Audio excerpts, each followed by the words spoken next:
नवरात्र में माता की ज्योत खड़ी कर रहे हैं, हम नवरात्र में माता का अनुष्ठान बिल्कुल करो। अनुष्ठान करना जरूरी है। आप व्रत करती हो जरूर करो, आप साधना करती हो, आपके घर में जैसा होता है वैसा करो, आपके घर में जो होता है वो करो। पर साथ में नवरात्र में यदि प्रेमवश नवरात्र में अगर माँ जगतजननी जगदम्बा का अम्बा का दर्शन करने के लिए माता रानी के मंदिर तक जा रहे हो तो चावल के दाने लाल चंदन में कर कर अर्पित करो। माँ रिझाओ, देवी को रिझाओ और शंकर की जितनी आराधना कर सकते हो। श्री शिवा नमस्तुभ्यं, श्री शिवा नमस्तुभ्यं, श्री शिवा नमस्तुभ्यं, श्री शिवा। हम शिव की आराधना जितनी कर सकते हो, दिल से जितनी आराधना कर सकते हो उतनी करो। भगवान शंकर को जितना रिझा सकते हो उतना रिझा। शंकर जी कह रहे हैं कि मैं नहीं जा पा रहा हूं, पर पार्वती तुम जाओगी मेरे ऊपर जल चढ़ाकर, तुम्हारे पितृ प्रसन्न मिलेंगे, तुम्हारे पितृ नाना प्रसन्न मिलेंगे, तुम क्यों चिंता करते? जाओ। अब पार्वती जी ने शिव जी का सुंदर जल चढ़ाकर अभिषेक किया, स्नान कराया, भगवान शंकर को शिवलिंग पर जल समर्पित करा और जल चढ़ाकर आज पार्वती जी पितृलोक में पहुंची अपने नाना जी के लिए। क्या देखती हैं? सुंदर स्वरूप है, इतना उमंग, इतना उत्साह, इतना त्योहार मेरे नाना जी के यहाँ कभी नहीं मना। जो शंकर भगवान को मैं जल चढ़ाकर आई तो आज पितृलोक में तो आतिशबाजी हो रही है, पितृलोक में तो नगाड़े बज रहे हैं, पितृलोक में तो सहनाइयां बज रही हैं, पितृलोक में मंगलाचार हो रहा है, पितृलोक में वाद्य यंत्रों का स्वर आनंदित कर रहा है, देवता आनंद पा रहे हैं, पुष्पों की वृष्टि कर रहे हैं। पितृलोक का बड़ा सुख। पार्वती जी को लगा कि इतना पितरों के लोक में तो मैंने कभी सुख देखा ही नहीं है, इतना पितरों का लोक में सुख है। बात क्या है? पितृलोक में जैसे ही गई अपने नाना जी के पास में, पितरों के पास में जाकर उनके गोदी में माँ पार्वती जी बैठकर पूछती हैं, नाना जी पहले आई पर पितृलोक में इतना सुख नहीं दिखा, पितृलोक में इतनी दुआ नहीं मिली, पितृलोक में इतना आशीर्वाद नहीं मिला, पितृलोक में इतना सुख नहीं मिला, ये आज कैसे प्राप्त हो रहा है? पितृलोक से पितृ नाना पार्वती से कहते हैं, देवाधिदेव महादेव पर चढ़ा हुआ जल जब हमें प्राप्त होता है, हम सारे पितृ आशीर्वाद प्रदान करना प्रारंभ कर देते हैं, वर देना चालू कर देते हैं, वर देना।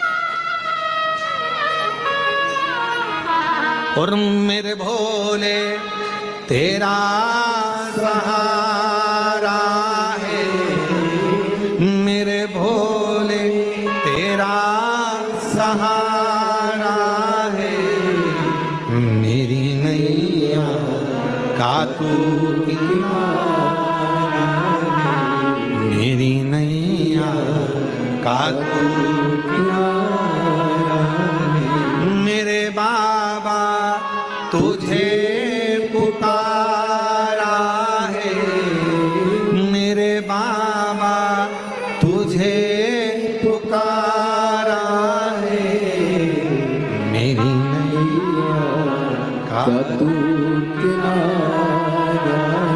हम जब शिव जी पर जल चढ़ाते हैं वो जल 33 कोटि देवताओं को प्राप्त होता है, वो जल सारे गंधर्व अप्सरा पितर सबको प्राप्त होता है, वो जल हमारा कल्याण कर देता है। तुम खुद अंदाजा लगाइए, आज से पहले जरा अंदाजा लगा कर देखना, जिसको पत्रिका दिखाते थे वो कहता था पितृदोष है, जिसको अपना हाथ दिखाओ काल सर्प दोष है।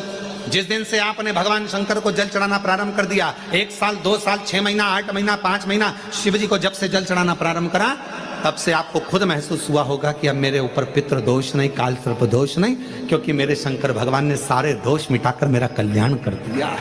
मेरे को प्रताप भगवान को रिझाने का तरीका देखते, अब कई लोग कहते हैं ये गुड़ से क्या होता है, ये मूंग से क्या होता है, ये धने से क्या होता है, चावल से क्या होता है, बेलपत्र से क्या होता है।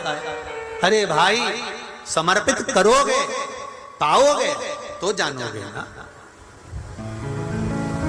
ला रहे हो तो शंकर भगवान से बेलपत्र लाते समय आपको उठाने से पहले शिव जी के सामने हाथ जोड़कर, हाथ पसार कर कहना पड़ेगा, बाबा मुझे ये रोग है, इस रोग के लिए मुझे औषधि के रूप में आप बेलपत्र दे दीजिए। हम ये नहीं जानते, क्योंकि शिव महापुराण में लिखा है कि नर्मदेश्वर महादेव पर चढ़ा हुआ सामग्री निर्माल्य प्रसाद पा सकते हो, बाकी के शिवलिंग पर चढ़ा हुआ का भाग तो जो वैरागी होते हैं, त्यागी होते हैं, संत होते हैं, साधु होते हैं, उनके लिए होता है। पर यदि हम नर्मदेश्वर महादेव नहीं भी है और हमको रोग है, तकलीफ है, कष्ट है, तो जो बेलपत्र हम शंकर जी से मांग कर ला रहे हैं उनसे कह कर लाओ हमें औषधि दे दीजिए, तो वो औषधि के रूप में हम लेकर आएंगे, तो वो हम खाएंगे तो हमारे शरीर को वो लगेगी। हम ये नहीं कह रहे कि आप इसी का लेकर आओ या नर्मदेश्वर को ढूंढो फिर उसका शिवलिंग लेकर आओ, कहां ढूंढोगे, आप तो औषधि मांग कर लाइए। आप उससे औषधि के रूप में मांगो। शंभो शरणे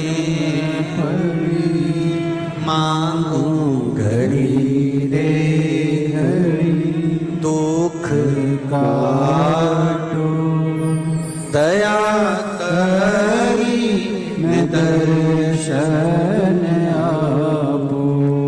देव ऋषि नारद ने पार्वती जी को देखा, जिनका भाग्य में बता कर आया था, जो पार्वती के पिता को मैं कहकर आया था, ये पार्वती को जो पति मिलेगा वो नग्न वेशधारी, भस्मी रमाने वाला, जटाजूट बांधने वाला, एकांत का वास करने वाला, ऐसा पति मिलेगा। तो देवऋषि नारद से कहा हम इसका विवाह नहीं करेंगे, हम इसको घर में रखेंगे। तब नारद जी ने कहा बेटी के भाग्य में सुख लिखा होगा तो सुख मिलेगा और दुख लिखा होगा तो दुख मिलेगा। तुम करोड़ों का वैभव देखकर भी दे दोगे, किस्मत में लिखा होगा तो ही तो भोग पाएगी ना, किस्मत में नहीं होगा तो भोगेगी क्या। ऐसा नीला कलर का पुष्प होता है, देखो छोटा है थोड़ा हमारे हाथ में, ये फूल का बेटा है, ठीक है, पूरा फूल नहीं है, ठीक है, फूल का बेटा है ये छोटा सा। अच्छा दिख रहा है, काय आस्था वालों दिखाओ तो सही, दिखाओ जरा बाजू में, और थोड़ा सा पास कर दो तो सबको नजर आ जाएगा, ठीक गया। शंख पुष्पी, अपारिजात भी बोला जाता है इसको, ठीक है। हर हर विराजो विराजो। तो एक पुष्प अपन कहते हैं हमारे भगवान देवादिदेव महादेव को, भगवान शंकर को बड़ा प्रिय है ये पुष्प। अब किसी से पूछा जाए, आप कह रहे हो कि शंकर भगवान को ये नीला फूल, ये शंख पुष्पी भगवान शिव को इतनी प्रिय क्यों है, भगवान शंकर को इतनी प्रियता क्यों है, कोई से पूछे तो वो बताए चाहे ना बताए, पर शिव महापुराण का संवाद कर रहे हैं। कंठ में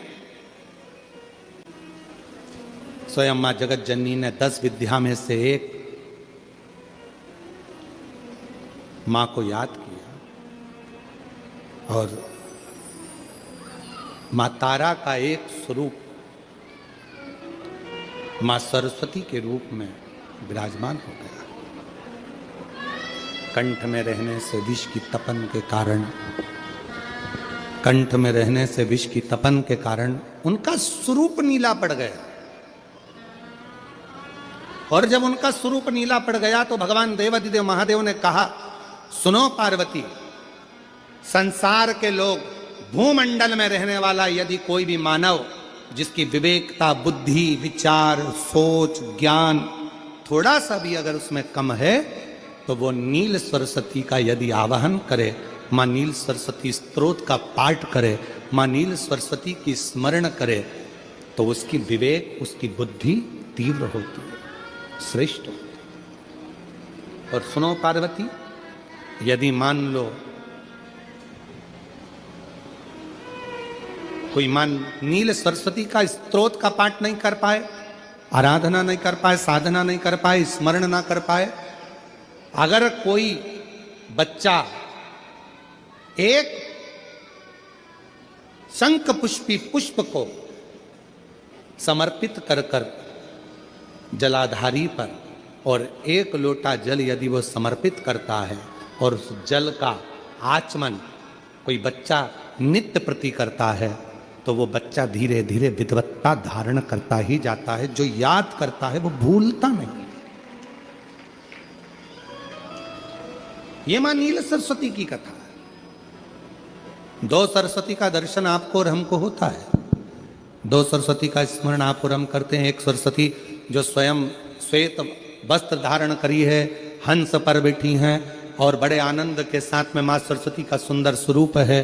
पर एक सरस्वती ऐसी हैं जो नीला उनका स्वरूप है और नील सरस्वती के रूप में उनकी पूजन